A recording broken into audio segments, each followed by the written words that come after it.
തൊപ്പി നിലനിൽക്കണമെങ്കിൽ എൻ സുരേഷ് ബാബുവിനെതിരെ കേസെടുക്കാൻ അവർക്ക് കഴിയില്ല.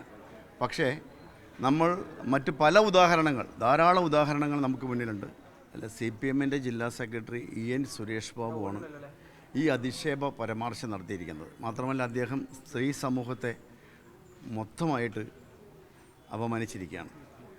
കേരളം ഭരിക്കുന്ന പിണറായി സർക്കാർ, CPM-ൻ്റെ മുൻ സംസ്ഥാന സെക്രട്ടറി ആയിരുന്ന പിണറായി വിജയനാണ് ആഭ്യന്തരമന്ത്രി എന്നുള്ള നിലയ്ക്ക് പോലീസ് എടുക്കില്ല എന്നുള്ളത് തെളിയിപ്പിച്ചു.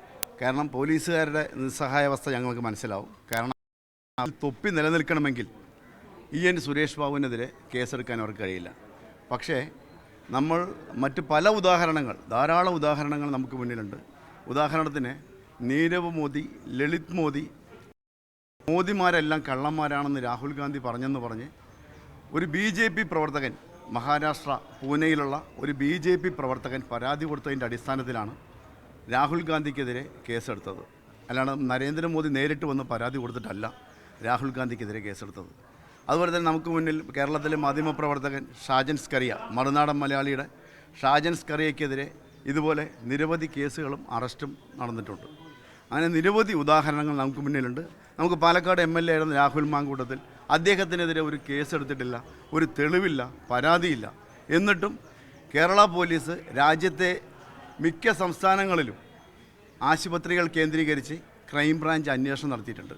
അപ്പോൾ ഈ രണ്ട് നീതി എന്തിനാണ്? ഇത് പോലീസിൻ്റെ ഇരട്ടത്താപ്പാണ്, സർക്കാരിൻ്റെ ഇടപെടലാണ് ഈ കേസെടുക്കാത്തതിന് കാരണം. എന്തായാലും ഞങ്ങൾ നിയമപരമായിട്ട് മുന്നോട്ട് പോകാൻ തന്നെ തീരുമാനിച്ചിട്ടുണ്ട്.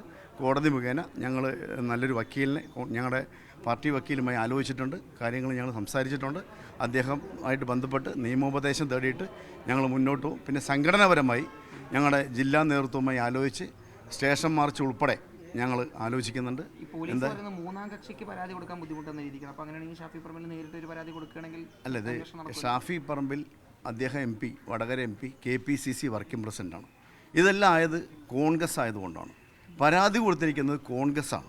കാരണം കോൺഗ്രസിൻ്റെ ഒരു നേതാവിനെതിരെ അധിക്ഷേപ പരാമർശം നടത്തിയാൽ അത് ആദ്യം പരാതി കൊടുക്കേണ്ടത് പ്രസ്ഥാനമാണ്. അദ്ദേഹം പാലക്കാട് MLA ആയിരുന്നു, പാലക്കാട് 13 വർഷക്കാലം പാലക്കാടിൻ്റെ MLA ആയിരുന്നു എന്ന നിലയ്ക്ക് അദ്ദേഹത്തിനെതിരെ ഒരു അധിക്ഷേപ പരാമർശം നടത്തി കഴിഞ്ഞാൽ കേസ് കൊടുക്കേണ്ടത് പാലക്കാട് കോൺഗ്രസ് കമ്മിറ്റി തന്നെയാണ്. അതാണ് ഞങ്ങൾ ചെയ്തിരിക്കുന്നത്.